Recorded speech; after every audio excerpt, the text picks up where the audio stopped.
Syllabus নিয়ে আমি প্রতিদিন টেনশন করছি যে শেষ মুহূর্তে এসে এখন কিভাবে কমপ্লিট করব, পরবর্তীতে শুধু সময় কেটে যাচ্ছে আর আমি টেনশন করে যাচ্ছি, কিন্তু কমপ্লিট আর করতে পারছি না। আমাদের এই ফুল সিলেবাসের আতঙ্কটা আমি কিভাবে দূর করব?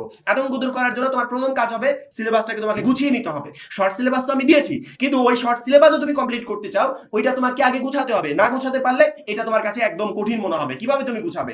তুমি তোমার সিলেবাসটাকে তিনটা টাইপে অর্থাৎ তিনটা পার্টে ভাগ করবে। পার্ট নাম্বার 1, কোন কোন সাবজেক্টগুলো বেশি পড়েছো অথবা কোন কোন সাবজেক্টগুলোতে পিছিয়ে আছো। প্রথমত বলি, কোন কোন সাবজেক্টগুলো পড়া হয় নাই, পিছিয়ে আছো, সেই সাবজেক্টগুলোকে আলাদা করবে। তোমার প্রথম কাজ হবে তোমার এইচএসসি পর্যায়ে সকল বই সামনে নিয়ে তুমি বসবে।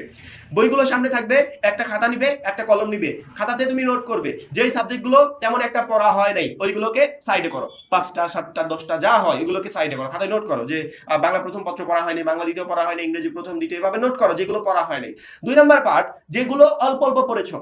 12টা চ্যাপ্টার আছে 6টা কমপ্লিট, 12টা চ্যাপ্টার আছে 7টা কমপ্লিট, 20টা চ্যাপ্টার আছে 10টা কমপ্লিট। এইভাবে জাস্ট উদাহরণ দিচ্ছি, এইভাবে অর্ধেক পড়েছো অর্ধেক পড়ো নাই, এই সাবজেক্টগুলোকে 2 নাম্বার পার্টে ভাগ করবে, অর্থাৎ দ্বিতীয় পার্টে রাখবে।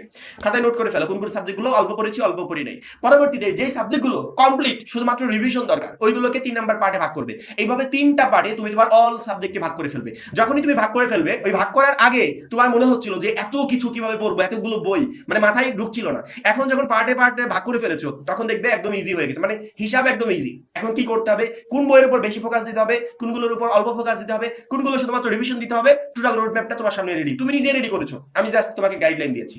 আমাদের এই গাইডলাইনগুলো প্রত্যেকটা ভিডিও তুমি দেখবে, ইনশাআল্লাহ এই বোর্ড পরীক্ষার প্রিপারেশন নেওয়া তোমার জন্য অনেকটাই সহজ হয়ে যাবে।